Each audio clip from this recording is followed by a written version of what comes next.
an assignment previously. It was called the campaign plan outline. It was but this is not an assignment that you're handing in. You're just going to use this as a guide, as a structure, as a checklist to make sure that you're covering all the important points that you want to present to your client. I believe I mentioned last week that establishing credibility with your client is top priority if you want to have the client accept your recommendations, particularly when your recommendations might go against the logic, the sensibilities, the experience, the personal desires and of the client. A lot of times clients will hire you to do something and they have something in mind, whether they do it because they can't do it themselves or they do it because they don't have time to do it, or they just feel obligated to do it, but you do it their way and that's it. And it doesn't establish your value very much, because I've been emphasizing throughout the course that your value is in solving problems, not just doing work for the client, not just putting together a brochure for the client, but packaging a message, whether it be in the form of a brochure, whatever kind of presentation, that will be effective. And that's what will give you your value and increase your reputation, and when you can solve problems, communication problems. And this campaign outline is a mechanism for you to show that you can solve some of the problems. Now, on the first side of the first page, there is a mind map. I don't know if you're familiar with mind maps. I don't have the software loaded on this machine to call up and edit this and demonstrate it to you. There are some free mind maps online. Some are free trials for 30 days. You might want to try this thing out, but it's an excellent way to visually brainstorm. And I put in a large oval in the middle, the topic, and then the next layer, the most inner circle, I guess it would be like the teal colored ovals, would be what you would call the top level of the hierarchy. You know, your main points, main areas you want to address. In this case, it's the your audience, your branding, the background of the company, resources available, campaign elements, and deliverables. Now, this isn't comprehensive. This is the way I organized it. It's not necessarily a standard, but it pretty much covers the main elements. And of course, the next level, as you branch out, it's got the darker sky blue, and we've got the little pale blue, and then we've got the green. So it follows a hierarchy. In fact, that hierarchy is demonstrated starting on page 2, going through page 4 of your handout. And a good mind map program will allow you to go back and forth. You can outline something and then click. It'll show you visually relationships between the elements on the map. In this case, I click the button and convert it to an outline, but then I had to clean it up a little bit. But whether you want to use the outline or the visual map is a way of packaging, compartmentalizing, organizing what I'm looking for you to present to the client. Now, before I get too much more on this, you have any questions about this outline? Any element on it? Anything on here that you felt we haven't addressed in the course, that we haven't gone over?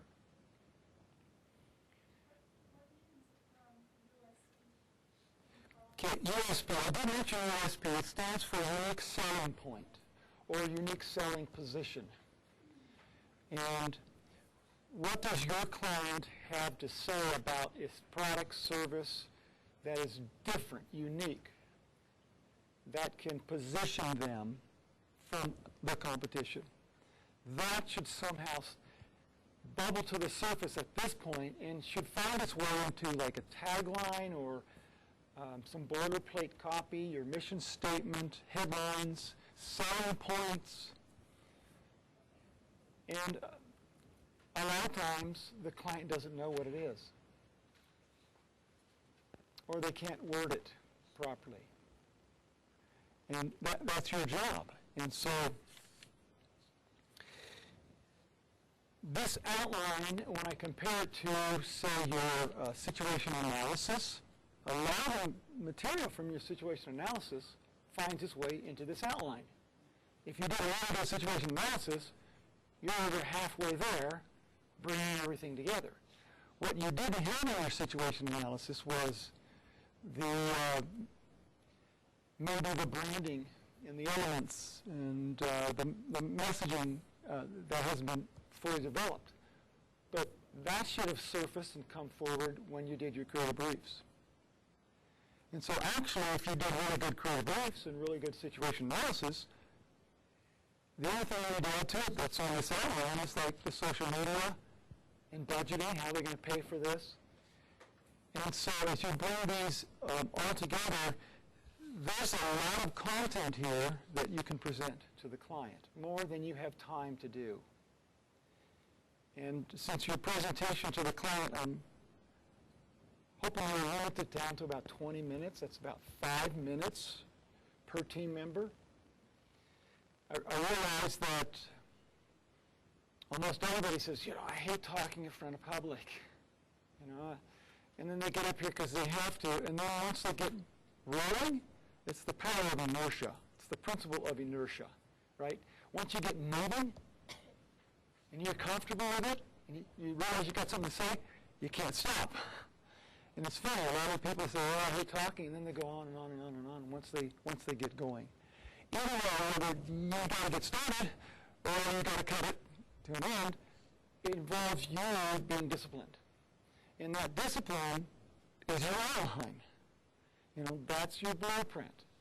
And so, if there's some things in this outline that you don't know, it's because you didn't put it in your situation analysis, and you didn't get the information to put it in your situation analysis, and now it's kind of catching up to you, and, you need to put it together. So this outline can serve as the structure that you can use, and you can just divide it up into your team members. You've got 3 team members left, divide into thirds. And that will be the third of the presentation you'll do to the client. You should be able to do the entire presentation. You should know enough about your client at this point that you could talk about everything here. But you only have to do a third or fourth or whatever percentage, depending on how many team members you have. A lot of this you can just recycle, from what you've already done. The social media, which is due this week, you've got some slides, you've got things to say. It's just a matter of paring that down, fitting in a campaign plan outline somewhere. So that's easy.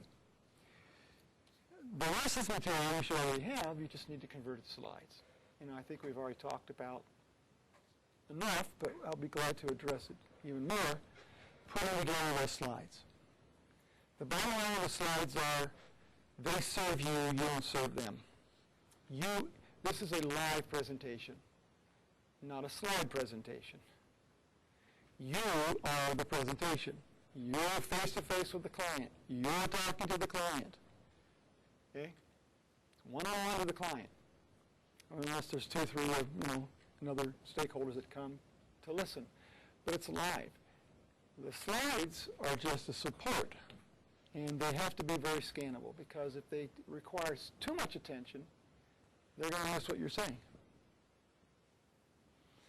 And I realize some of you are the ones who have the ability, at least you think you have the ability, to listen to some music, to read from a textbook, to text your friend, and also do a homework assignment, because you're really good at multitasking. In actuality, you're not doing 4 things at once. You're doing 1 thing at a time. And while you listen to music, you're not texting, really. While you're texting, you're really not thinking about your assignment. It's a matter of juggling. And when you have an audience trying to juggle and listening to you or seeing what's on the sign, they can lose something. And yet we all know that when when sound and vision work together simultaneously, it's a lot more powerful than just one or the other.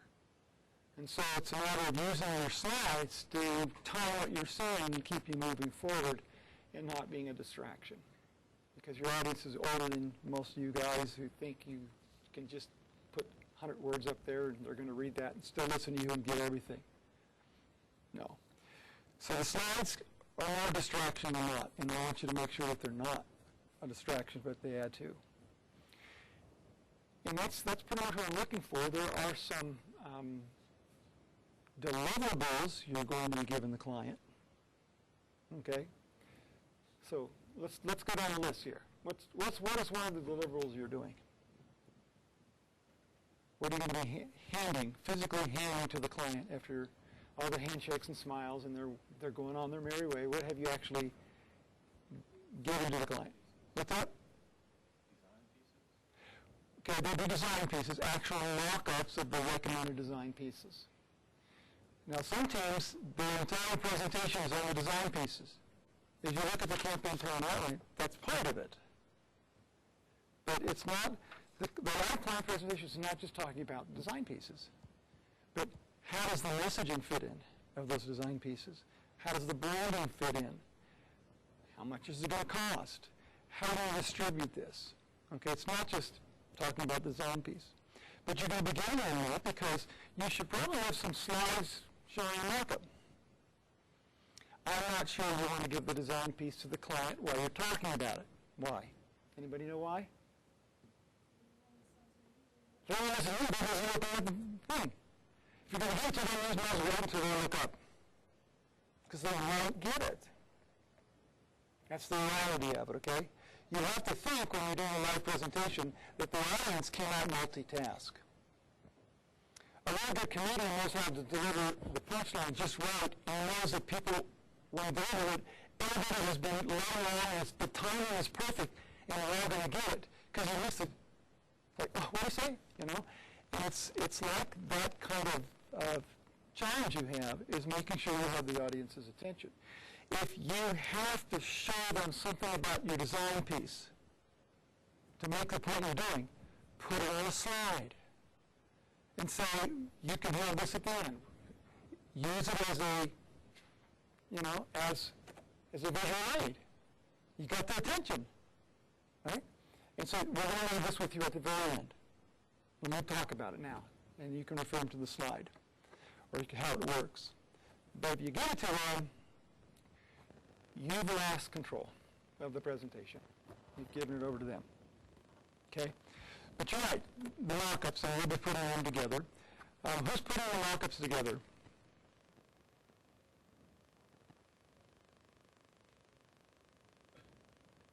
Nobody knows?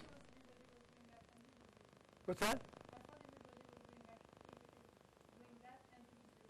That's right. You're doing them. You're doing mock-ups. Or one mock-up. You're doing a mock-up for the creative brief you put together. And so next week we'll show you some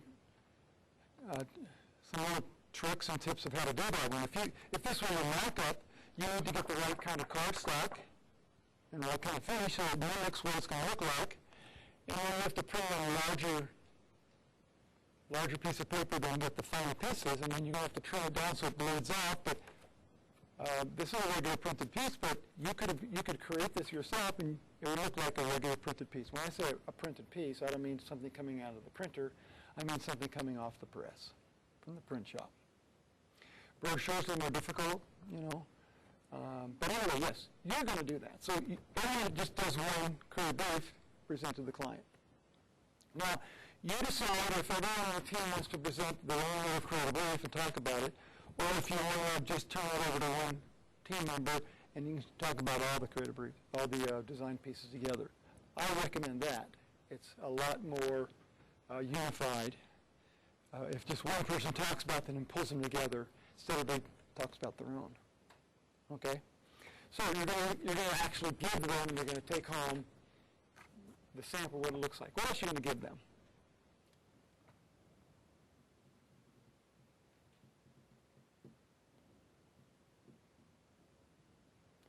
What would you want? You just sat through the slide presentation. Yeah, can I have a copy of your slides? Can I have a copy of your presentation?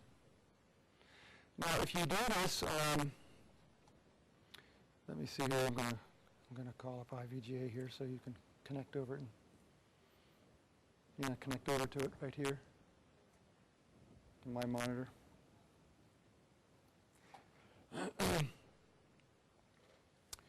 I'm going to. What am I going to do here? I'm going to show you.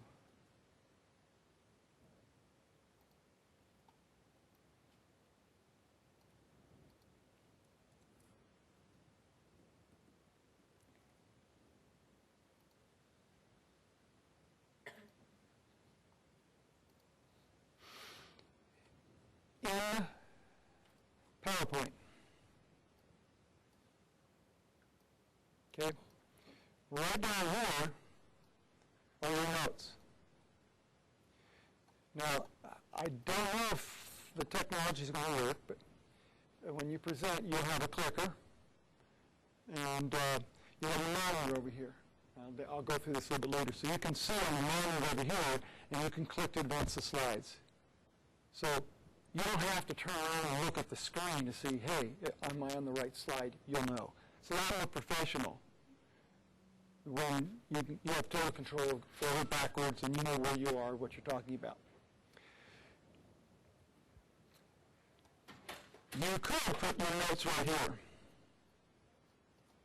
So you can just type your notes right down here, and you can make them bigger so you can see them on the screen. Because when you go to show your presentation, and you go to what is called presenter view, you will see. I don't think you can see this now. I don't know, can you see two monitors? I don't know, my screen went blank, so what we'll do here is, I don't even know how to get out of this. What it'll do is it will actually show you your notes.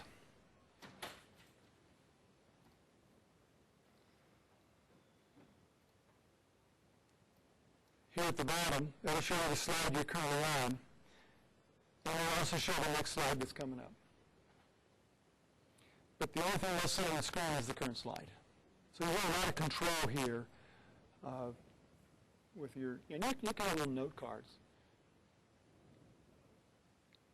But the point is, down here is what you would say. You don't put on the slide everything you're going to say. You put down here what you're going to say. So what you could do is when you go to print this thing out, you can print it out with the notes and the slides in the form and give that to the client.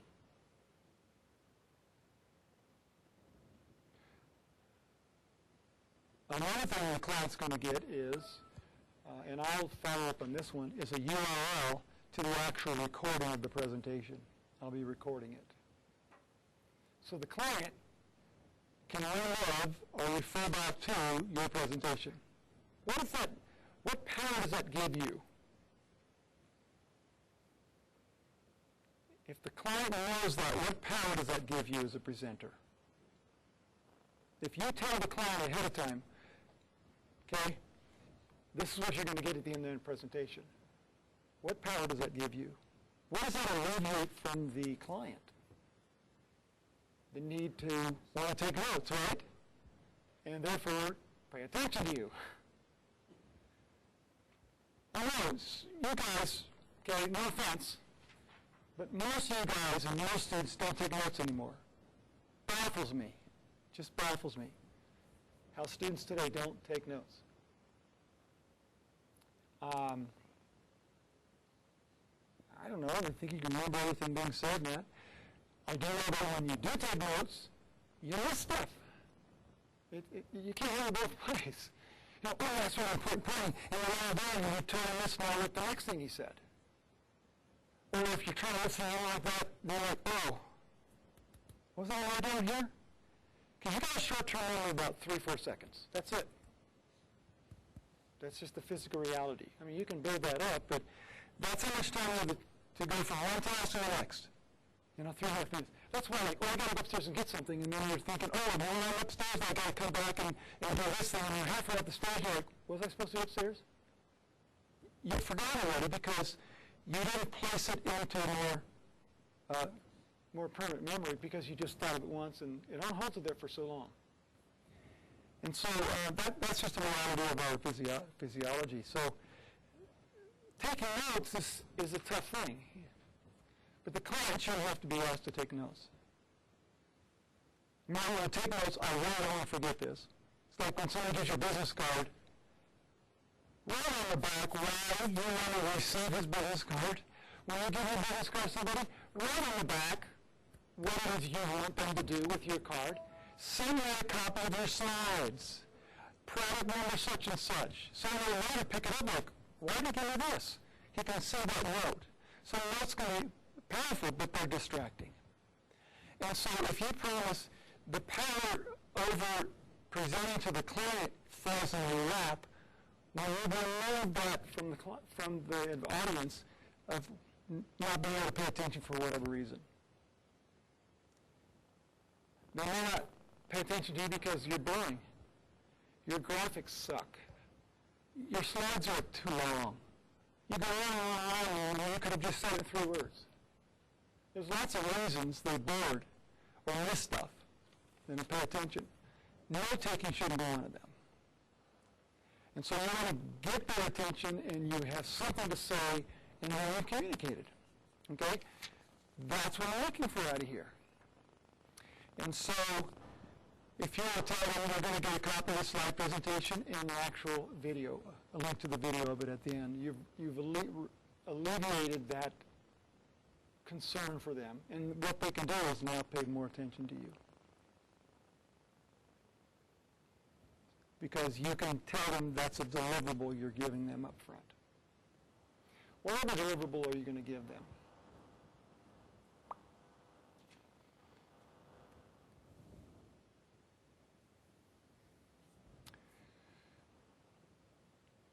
If you have a thorough presentation, it's going to probably take more than 20 minutes. And you don't have 20 minutes. How long do you have to explain to them the branding for their company? Not very long, do you? A few minutes? And yet, let me show you here. I think I've got, where's it at here?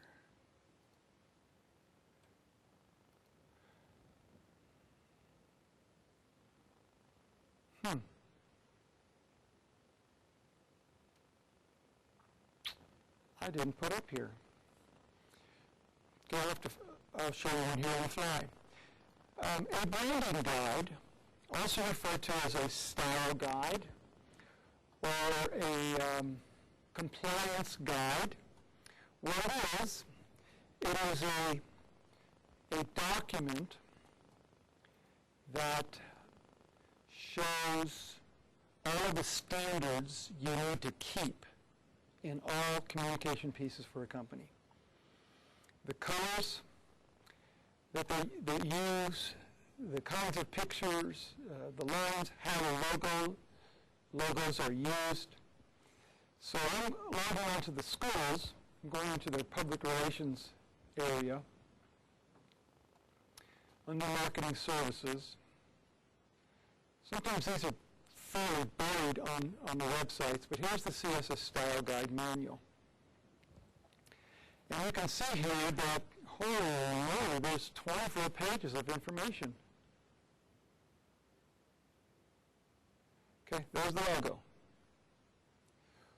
Well, there's lots of configurations. What about horizontal? What about vertical? What about if you're using spot color? These are the spot colors you use. What if you're using it on the web? These are the web definition colors. What if you're doing a CMYK and breaking it down to color separations and you don't want to use spot colors? Well, then these are the definitions for CMYK. Just 2 colors. These are the ones you use. Just black and white. What about if they've got a color background? And how it's reversed? There's lots of configurations here, and they're putting this together for what reason? Because some secretary here on one of our campuses put something together, and they want to do it their way, and what they've done is they've kind of taken away from the power of the brand. The college's brand should be the identity elements, which our logo is an identity element, should be the same presented time and time again. Even though there's some variations of it.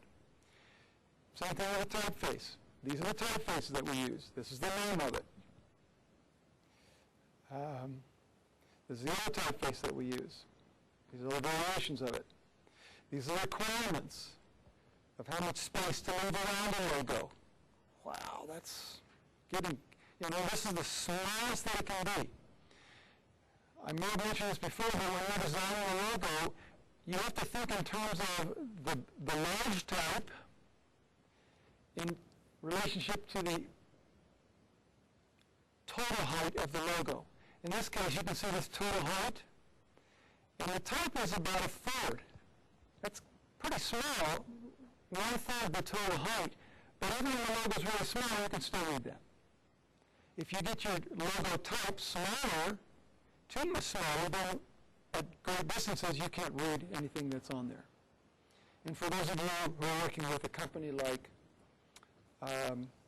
Falcon, which is a new name, it looks like a Falcon, but you may see relocation on there somewhere, no, it's moving or something. Otherwise, the logo, the graphic doesn't mean much. So there are requirements in here. And look, don't do any of these things. Again, who's this geared to? The untrained. Who'd be that? Well, your client. So you can lift this stuff here and just convert it to what, your example. But tell your client, look, Falcon, don't change the colors, don't change the size, don't change the typeface. Right? Once they accept it, these are the rules for the style guide. Basically, what they're saying is, don't screw with it. Use the logo according to what the style guide says. Some things you can do, some things you can't do. These are basic design principles. And obviously, you can see why they say don't do those. They don't work. And so that's a lot of information. Here's how we do the letterhead and the business cards.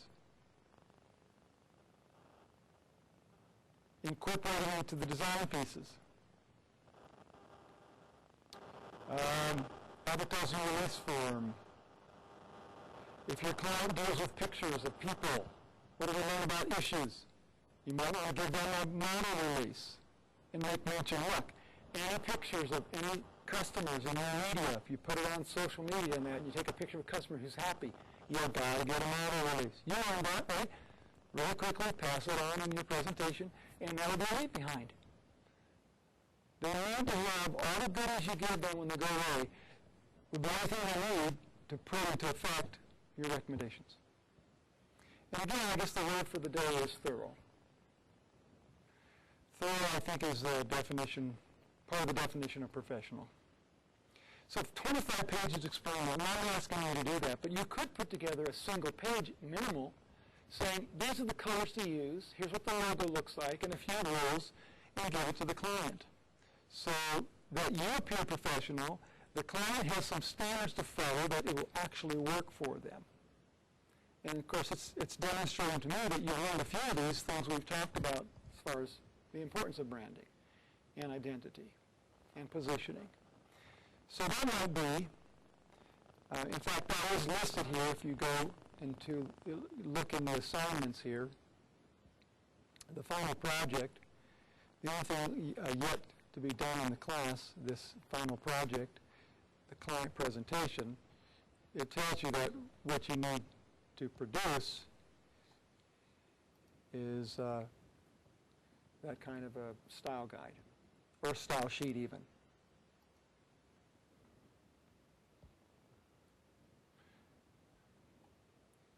Okay, slide set. This is what you're handing to me. Your personal slides, final presentation outline. I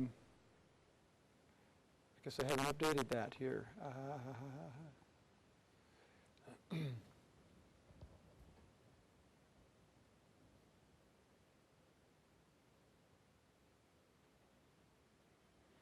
Well, we'll go with what I've got down here.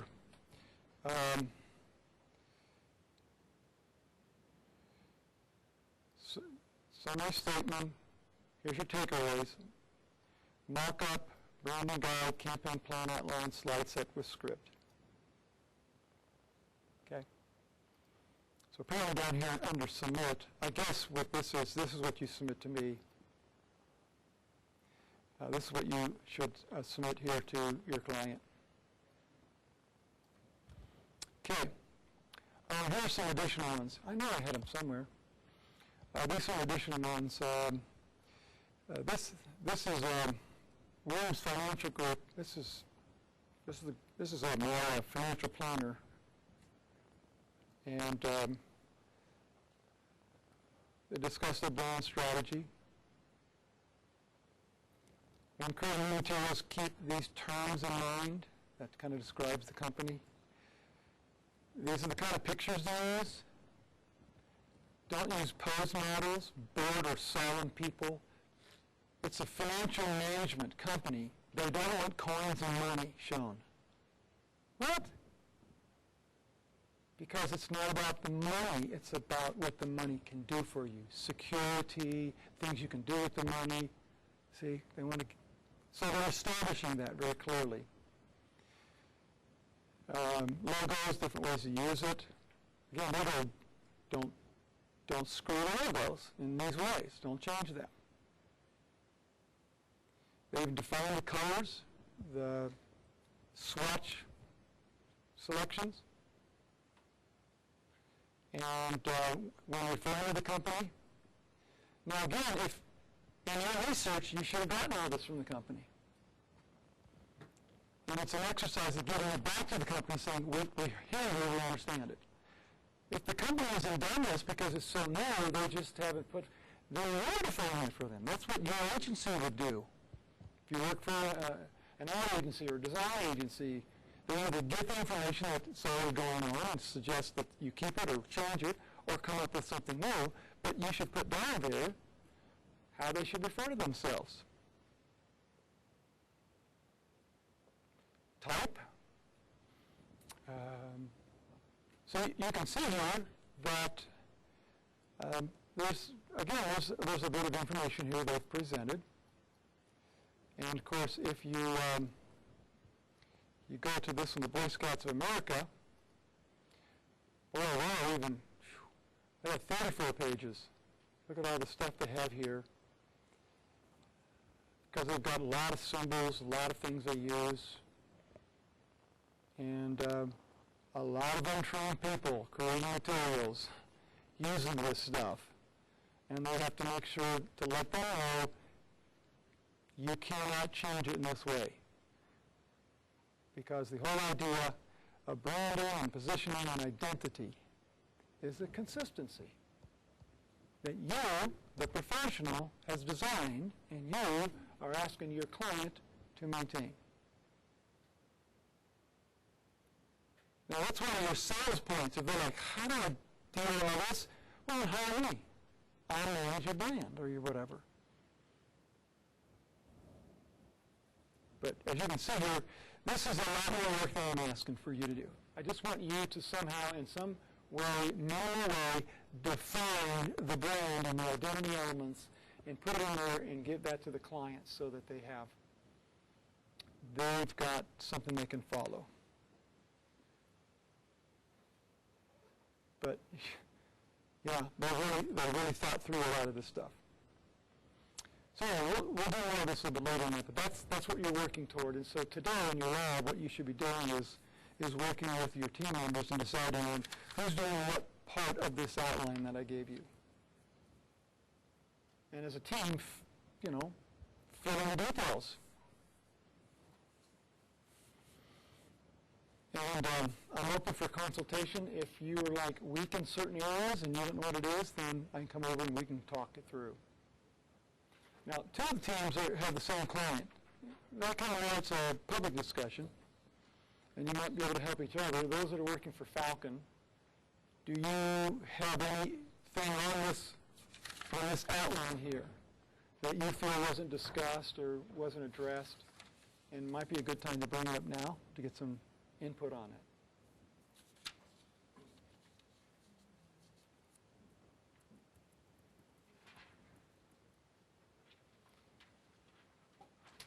If you do, please speak up. Otherwise, I will come along and make myself available so that you can bounce things off me. And one last thing, a real quick survey here. Team 1, raise your hand from Team 1. How many are here from Team 1? Well, 3 of you here, that's good. You're missing one person? 1, 2? Music. Also known as?